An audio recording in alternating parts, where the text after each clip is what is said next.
क्या अब शाइस्ता आएगी या आ सकती है?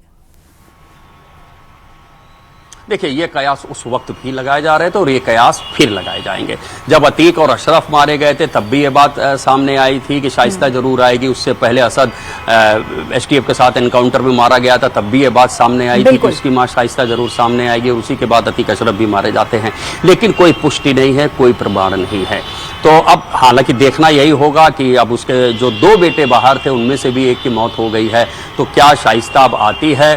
और चूंकि पुलिस एसटीएफ लिखा पढ़ी में उसको तलाश कर रही है, एजेंसी और पुलिस की नजर इस पर जरूर रहेगी। आपसे चर्चा जारी रहेगी, लेकिन ये जो पूरी घटना हुई है उस पर थोड़ी देर पहले न्यूज 18 ने एसएसपी झांसी से बात की है।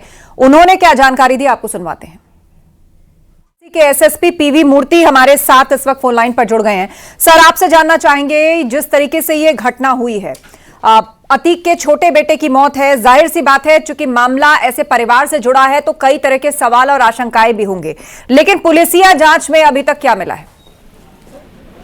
देखिए, करीब 10:30 बजे हमें एक सूचना प्राप्त हुई है कि एक क्रेटा गाड़ी जो है किसी कारण अनियंत्रित होकर पलटकर वहां की जो डिवाइडर है तानापूंछ क्षेत्र में डिवाइडर को टक्कर मार दी, जिसमें 2 लोगों की मृत्यु हुई है और 3 लोग स्वल्प चोट लगे हैं। उनकी इलाज चल रही है मेडिकल कॉलेज में, जिसमें ये जो मृतक है उनका नाम है अबान सन्नाफ अतीक अहमद, जो प्रयागराज के निवासी है। सोनू सन्नाफ रजाक, 25 वर्ष है इनका उम्र, ये प्रयागराज के है। इन दोनों की मृत्यु हुई है और 3 लोग और थे, जिसमें एक का नाम है एजाम सन्नाफ मोहम्मद फारूक, 28 साल का है, और एक मोहम्मद जायद है, सन्नाफ जायद अहमद, 30 साल का है, ये भी प्रयागराज के है, और एक उमर है सन्नाफ अरशद, 24 साल के हैं। सभी प्रयागराज के हैं और ये एक ई मुलाकात के संबंधित एक बंदी को यहाँ पर हमारे झांसी में मिलने आ रहे थे। जो चश्मदीद गवाह एवं जो अभी जो चोट लगे हैं उनसे जब पूछताछ हुई तो कह रहे थे गाड़ी बहुत ही तेजी से आ रही थी और किसी कारणवश वो अनियंत्रित हो गया, और जो पीछे जिनकी इंजरी हुई है वो सो रहे थे और ये जाके सीधा डिवाइडर को टक्कर मारती और उसमें 2 लोगों की मृत्यु हुई। सर, जिस जगह पे ये पूरा एक्सीडेंट हुआ है, क्या वहां पर कोई सीसीटीवी है? चश्मदीद से आपने बयान लिए, उसकी बात सुनी, क्या वहां कोई सीसीटीवी है? क्या इस चीज का एस्टैब्लिशमेंट दिखता है कि कोई दूसरी गाड़ी आ रही थी और अचानक नियंत्रण बिगड़ा, ड्रंक एंड ड्राइव? कई एंगल इस मामले में हो सकते हैं। कराया जा रहा है और ये डेफिनेटली नेशनल हाईवे है तो वहां पर पूरी चेक किया जाएगा, और मैं भी स्वयं मौके पर जा रहा हूं और हमारे जितने भी टीम्स है ऑलरेडी वहां पर हमारे एसपी रूरल, सीओ मोट और बाकी हमारे टीम्स पहुंच चुके हैं। इसकी पूरी तरीके से मुकाम मुआयना किया जा रहा है और मैं भी स्वयं जाके वहां से ही मैं सीधा बाइट भी दूंगा। फिलहाल अभी तक की, क्योंकि ये जो 3 लोग जो घायल थे उनसे भी हम लोगों ने पूछताछ किया है, उनसे पूछताछ और बाकी अन्य चश्मदीद गवाह के जो बयान के आधार पर ये चीज से सामने आया। सर, कुल कितने लोग उस गाड़ी में सवार थे और किस उम्र के ये सभी लोग रहे होंगे? क्या उनका कोई क्राइम रिकॉर्ड भी था? कोई जानकारी इनके प्रोफाइल से संबंधित अभी तक कितनी और क्या मिल पाई? अभी हुई है फिलहाल, ऐसा हमने अभी तक तो कुछ हमने नहीं पाया है। सभी जो है 20 से 28 साल के उम्र के लड़के हैं। 5 लोग आ रहे थे क्रेटा गाड़ी से और ये इलाहाबाद से आ रहे थे झांसी, और ये घटना जो है तानापूंछ क्षेत्र में हुई है।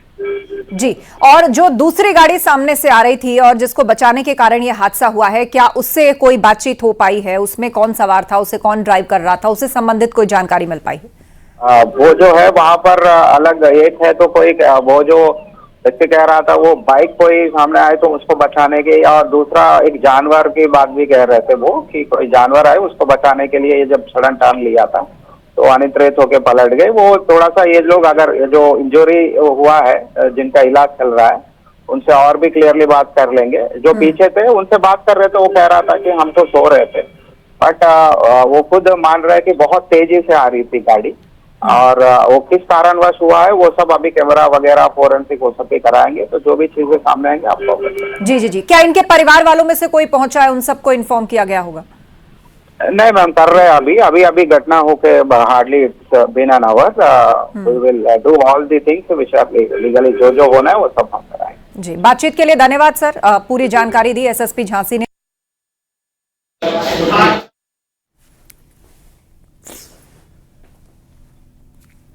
ऋषभ मणि हमारे सहयोगी हमारे साथ बने हुए हैं। ये बड़ी खबर है इस वक्त की। तस्वीरें आपको दो दिखा रहे हैं। अतीक के छोटे बेटे हैं अबान, जो जेल में बंद अपने भाई से मिलने के लिए जा रहे थे, लेकिन रोड हादसे का शिकार हो गए हैं और उनकी ऑन स्पॉट डेथ हो गई है। इस बात की पुष्टि खुद पुलिस ने की है। आपने उनका भी बयान भी सुना है। सीधे हमारे सहयोगी ऋषभ मणि के पास चलते हैं और जानकारी के साथ इस समय मौजूद है। ऋषभ मणि, इस वक्त की बड़ी खबर है। हमारे दर्शक जो हमारे साथ इस समय जुड़े हैं इस बुलेटिन में, उनके लिए एक बार आप फिर से सिलसिलेवार तरीके से पूरी खबर बता दें कि अतीक के छोटे बेटे कहां जा रहे थे। क्रेटा गाड़ी दिख रही है जो कि पूरी तरह से क्षतिग्रस्त हो रखी है। गाड़ी में कितने लोग सवार थे, कितने लोगों की मौत की पुष्टि की गई है, कितने लोग इस समय अस्पताल में भर्ती है, उनकी क्या हालत है, इस समय का क्या है स्टेटस इस पूरी खबर के ऊपर? ऋषभ मणि, देखिए, जो जानकारी झांसी से सामने आई है, झांसी के एसएसपी ने भी इस बात की पुष्टि कर दी है। सुबह करीब 10:30 बजे झांसी के पूंछ थाना क्षेत्र में नेशनल हाईवे पर यह एक्सीडेंट हुआ है। प्रयागराज की क्रेटा गाड़ी है और माफिया अतीक अहमद का बेटा अली अहमद, जो कि झांसी जेल में बंद है, उसी से मुलाकात करने के लिए अतीक अहमद का बेटा अबान अपने 4 साथियों के साथ जेल की तरफ जा रहा था, जहां पर यह क्रेटा कार सड़क हादसे का शिकार हुई। हालांकि ये बात अभी तक साफ नहीं हो पाई है कि इस तेज रफ्तार कार के सामने कोई जानवर आया या कोई बाइक सवार आया। उसको बचाने के लिए ये कार सीधे जाकर डिवाइडर से लड़ती है और कार का आप देख सकते हैं जो बाईं तरफ का हिस्सा है वो बुरी तरह से क्षतिग्रस्त हुआ है।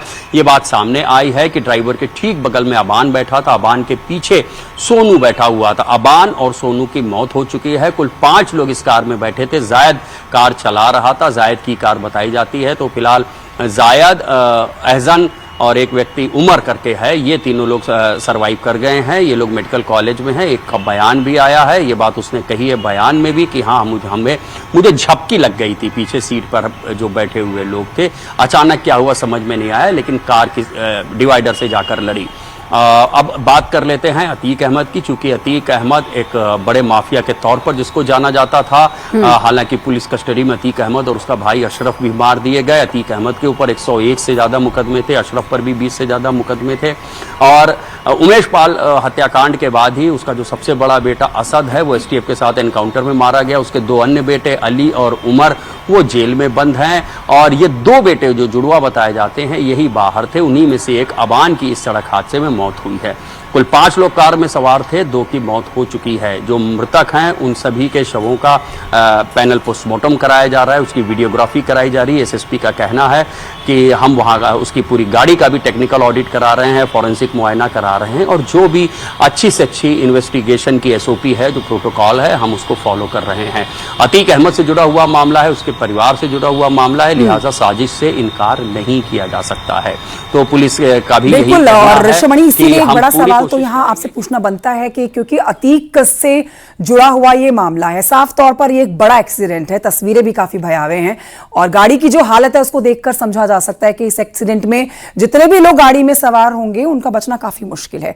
मौत की पुष्टि कर दी गई है, लेकिन विपक्ष इस मुद्दे को जरूर पकड़ेगा और इस खबर में एक दूसरा एंगल लाने की जरूर कोशिश करेगा। अगले साल चुनाव भी होने हैं और विपक्ष इसको सरकार के खिलाफ एक मुद्दा बनाने की भी पूरी कोशिश करेगा। ऋषभ मणि,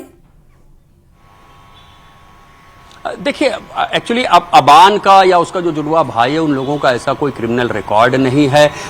हालांकि वो सब उमेश पाल की जो हत्या हुई थी उसकी साजिश रचने के मामले में आरोपी बनाया गया था। कुछ समय के लिए बाल संरक्षण गृह भी रहे, क्योंकि ये सभी लोग वो मोबाइल यूज कर रहे थे जिन मोबाइल का इस्तेमाल किया गया था। सबके फेस टाइम पर ये सब लोग आपस में जुड़े हुए, तो इन लोगों को जानकारी जरूर थी और छोटी मोटी शिकायतें इनके खिलाफ पहले भी आती रही हैं।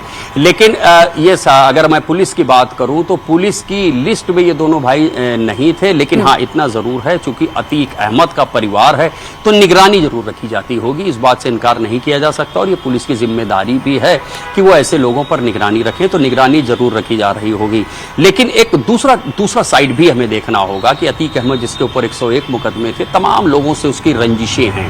तो इस बात को भी हम रूल आउट नहीं कर सकते हैं कि जिनसे रंजिशें चल रही हैं, क्या ऐसा तो नहीं है रंजिशन ये इस हादसे को रचा गया है या किसी साजिश के तहत ऐसा किया गया है या कोई ऐसा इसको रचा गया है कि लगे सड़क हादसा लेकिन हो कुछ और। चूंकि ऐसे तमाम मामले पहले भी देखने को मिले हैं, तो इसलिए पुलिस भी एक एक कदम फूंक फूंक कर रख रही है कि कल को कोई भी सवाल उठाता है तो उस सवाल का जवाब देने के लिए पुलिस के पास तथ्य भी हो और सबूत भी हो। ठीक है, तो वो सारे काम आपके पास किए जा रहे हैं। पुलिस की आगे की कार्रवाई अब बहुत महत्वपूर्ण हो जाती है क्योंकि अब पोस्टमार्टम के लिए शव भेजा जाएगा, उस पर पीएम रिपोर्ट देखना बहुत महत्वपूर्ण होगा। इसके अलावा अभी हमने एसपी साहब को सुना तो उन्होंने कहा कि अभी सीसीटीवी कैमरे खंगाले जाएंगे जिस तरह से पूरा एक्सीडेंट हुआ है। इस पर जानकारी आपसे लूं, लेकिन एक तस्वीर अपने दर्शकों को दिखा रहे हैं, अतीक का पूरा परिवार समझा रहे हैं इस तस्वीर के माध्यम से। अतीक अहमद पूर्व सांसद और जेल में बंद था, हत्या कर दी गई जेल से बाहर निकलते ही। भाई अशरफ अहमद भी मारा गया था उसी वक्त, ऑन स्पॉट डेथ हो गई थी दोनों की। इसके अलावा शाइस्ता परवीन जो कि फरार है, इनकी पत्नी है। उमर अहमद जेल में बंद है, अली अहमद जेल में बंद है, असद अहमद एनकाउंटर में मारा गया है, एहजान अहमद पढ़ाई कर रहा है और अबान अहमद जो आज सड़क हादसे में मारा गया है। तो ये पूरा परिवार जो है और इस पूरे परिवार की हिस्ट्री सबके सामने है, सालों की हिस्ट्री है। हमारे सहयोगी हमारे साथ लगातार बने हुए हैं, ऋषभ मणि। तो ये अब तस्वीर हम दिखा रहे हैं और ये खबर अपने आप में बहुत महत्वपूर्ण हो जाती है कि अब आगे पुलिस का इस पूरे घटनाक्रम के ऊपर क्या कदम रहता है। तो एक बार आप आगे की पुलिस की कार्यशैली दर्शकों को बताएं कि सबसे पहले तो पोस्टमार्टम किया जाना होगा, क्या परिजनों की तरफ से कोई अभी तक वहां पहुंचा, सुध-बुध ली गई इस रोड एक्सीडेंट की, ऋषभ मणि, उस पर जानकारी? देखिए, मीडिया के जरिए ही जो जानकारी मिली है कि मीडिया के जरिए ही अतीक अहमद के परिवार को जानकारी मिल गई है और अतीक की जो बहन है और उनके कुछ रिश्तेदारों ने झांसी पुलिस से संपर्क भी किया है, उनके परिवार वाले पहुंच भी रहे हैं।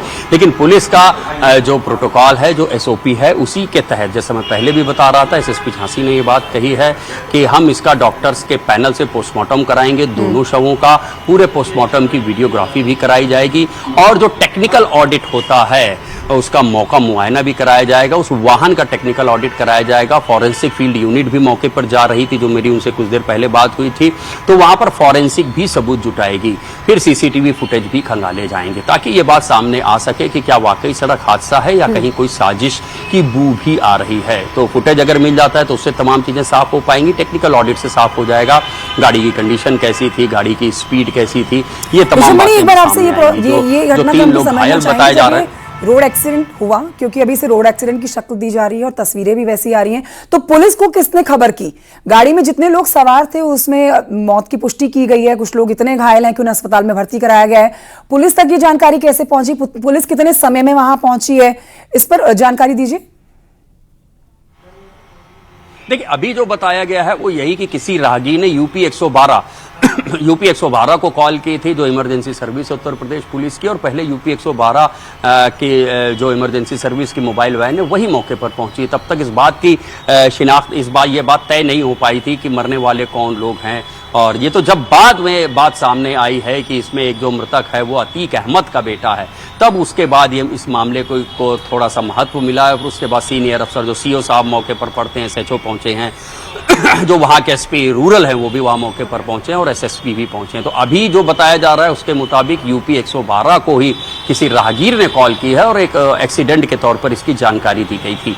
हाँ, अब ये बात अलग हो जाती है कि जब टेक्निकल ऑडिट से लेकर के फॉरेंसिक मुआयने सारी चीजें हो जाएंगी, तब ये बात एस्टेब्लिश हो पाएगी कि क्या ये वाकई सड़क हादसा था या कि किसी भी तरह की कोई साजिश का इशारा भी है। क्योंकि जैसा बताया जा रहा है कि जायद की कार है, जायद ही चला रहा था, जैसा आपने भी पहले कहा, तो उसका भी मेडिकल होगा, तमाम बातें सामने आ जाएंगी। क्या गाड़ी चलाते वक्त जो जायद ड्राइविंग कर रहा था वो नशे में तो नहीं था? ऐसे तमाम सवाल हैं जिनके जवाब कुछ देर में ही सामने आ जाएंगे, तो तब ये तस्वीर ज्यादा साफ हो पाएगी। लेकिन ये बात सामने जरूर आई है कि जो पहली सूचना गई है वो यूपी 112 को एक राहगीर की ओर से दी गई थी।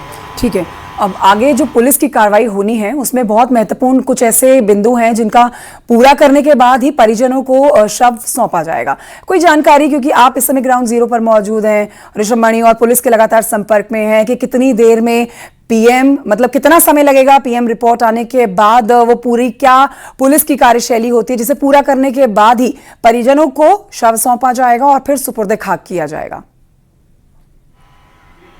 देखिए, जो भी कुछ देर पहले की जानकारी है, एसएसपी का ये कहना था कि उन्होंने सीएमओ झांसी को इन्फॉर्म कर दिया है इस हादसे के बारे में। सीएमओ की ये जिम्मेदारी होती है कि वो डॉक्टर्स का पैनल डिसाइड करता है, वो तय करता है आज ड्यूटी पे कौन है, अगली ड्यूटी पे कौन आ रहा है, क्योंकि ड्यूटी रोस्टर उसके पास होता है। सीएमओ पोस्टमार्टम के डॉक्टर्स का पैनल बनाएंगे और वो पैनल ही पोस्टमार्टम करेगा। मान के चलिए 2 से 3 घंटा कम से कम एक पोस्टमार्टम में लगता ही है, और इस वक्त करीब 2 बजने को है। अगर 3 बजे भी पोस्टमार्टम शुरू हो जाएगा तो ये मान के चलिए कि 5 बजे तक, 6-7 बजे तक ये पोस्टमार्टम खत्म हो जाएगा। और पोस्टमार्टम की वीडियोग्राफी भी कराई जा रही है, क्योंकि तमाम ये गाइडलाइंस भी हैं और ये एसओपी और एक नॉर्मल प्रोटोकॉल के तहत जब हाई प्रोफाइल मामले होते हैं तो पुलिस फॉलो भी करती है। तो जब ये पोस्टमार्टम हो जाएगा तो किस प्रकृति के उसमें जो वुंड्स हैं, जो उसमें चोट है, वो किस तरह से हैं, कॉज ऑफ डेथ क्या है। जैसा शुरुआती तौर पर समझ में आता है कि भाई हेमरेज से डेथ, हेमरेज मतलब जो अत्यधिक रक्तस्राव हो जाता है, जरूरत से ज्यादा खून बह जाता है जिसके चलते, तो इस तरह की क्या वजह आती है कि जो हड्डियां टूटी हुई हैं, क्या वो हादसे का इशारा देती हैं, या कोई ऐसा इशारा है जिससे ये भी लगे कि कोई और मामला भी हो सकता है। तो ऐसे जो तमाम सवाल हैं, इसके जवाब पोस्टमार्टम रिपोर्ट से ही मिलेंगे, जिसमें आपको पता चल जाएगा कितनी चोटें हैं, उन चोटों का नेचर क्या है, क्या वो एक्सीडेंट जैसी चोटें लग रही हैं या किसी अन्य तरह की भी चोटें हो सकती हैं। तो ऐसे जो तमाम सवाल हैं उनके जवाब पोस्टमार्टम रिपोर्ट में मिलेंगे। और जैसे मैं पहले भी बता रहा था, जो टेक्निकल ऑडिट होती है उसकी एक टेक्निकल टीम होती है, जो पुलिस का जो मोटर व्हीकल डिपार्टमेंट होता है, एमटी सेक्शन होता है, उसके जो एक्सपर्ट्स होते हैं वो जाते हैं, वो ये सारी चीजें तय करते हैं कि गाड़ी का पेंट कहां से उखड़ा है, गाड़ी की स्पीड कितनी रही होगी, गाड़ी की फिटनेस किस स्थिति में है। ऐसे तमाम जो सवाल हैं उनके जवाब उस टेक्निकल ऑडिट में मिल जाएंगे। बाकी जो फॉरेंसिक टीम मौके पर पहुंची है वो भी वहां से सबूत जुटा रही है गाड़ी के अंदर से। तो जब ये सबूत भी इकट्ठे हो जाएंगे, टेक्निकल ऑडिट हो जाएगा, टेक्निकल मुआयना हो जाएगा, तब तमाम जो तस्वीर है वो साफ हो पाएगी। वाकई में ऋषभ मणि, और वैसे भी हाई प्रोफाइल मामला है तो इसमें और भी बारीकियों पर ध्यान दिया जाएगा।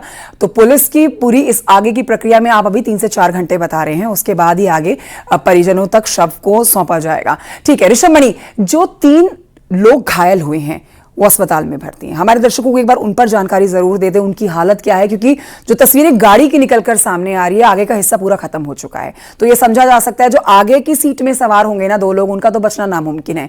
पीछे जो बैठे 3 लोग थे वो अस्पताल में भर्ती है, उनकी क्या हालत है, डॉक्टर्स का क्या कहना है? अगर हालत इतनी सुधार की है कि जल्द उनको डिस्चार्ज किया जाए, उस पर भी जानकारी दें, या फिर हालत इतनी गंभीर है आगे कहीं और किसी बड़े अस्पताल में रेफर किया जाए, इस पर भी जानकारी दें। देखिए, पहले तस्वीर साफ करनी होगी। देखिए, क्रेटा गाड़ी है प्रयागराज के नंबर, रजिस्ट्रेशन नंबर की, जिसको जायद चला रहा था। जायद के ठीक बगल वाली सीट में, ड्राइवर की बगल वाली सीट में अबान बैठा था, पीछे सोनू बैठा था, एहजान बैठा था और उमर बैठा था। सोनू अबान के ठीक पीछे बैठा था। बाईं तरफ से ये गाड़ी लड़ी है और अबान की मौत हो चुकी है और पीछे बैठे सोनू की मौत हो चुकी है। तो गाड़ी चला रहा जायद अभी सुरक्षित है और पीछे बैठे एहजाम और उमर सुरक्षित हैं। अब इन तीनों की स्थिति जो बताई जा रही है, जो डॉक्टर्स ने पुलिस को बताया है, फिलहाल उनको आउट ऑफ डेंजर बताया है। अभी उन सबको मॉनिटरिंग पर भी रखा गया है। शुरुआती एक बयान भी आया जिसमें बात साफ होती है कि पीछे सीट पे हम लोग बैठे थे और हमें झपकी आ गई, लेकिन जो कार चला रहा था जायद, वो सुरक्षित बताया जा रहा है। तो अभी तमाम चीजें सामने आएंगी कि क्या ये लोग सीट बेल्ट लगाए हुए थे या नहीं लगाए हुए थे। सीट बेल्ट लगाए थे तो क्या ये गाड़ी इतनी अपडेटेड थी, इसमें इतने सिक्योरिटी फीचर्स थे कि उसका बलून बाहर आता है, वो हुआ कि नहीं हुआ। ऐसे तमाम सवालों के जवाब अभी सामने आ जाएंगे। और जब ये 3 इस स्थिति में होंगे कि पुलिस इनके बयान दर्ज कर सके, तब और बेहतर जानकारी मिल पाएगी कि आखिरकार। ठीक है, तो आप ये कह रहे हैं कि गाड़ी की जो गाड़ी चला रहा था वो सोनू था जिसकी मौत हुई है, सोनू के पीछे बैठा शख्स था अबान जिसकी मौत होगी, और 3 लोग अस्पताल में इस समय भर्ती हैं जो आउट ऑफ डेंजर है। और जानकारी मैं आपसे आगे लूंगी ऋषभ मणि। फिलहाल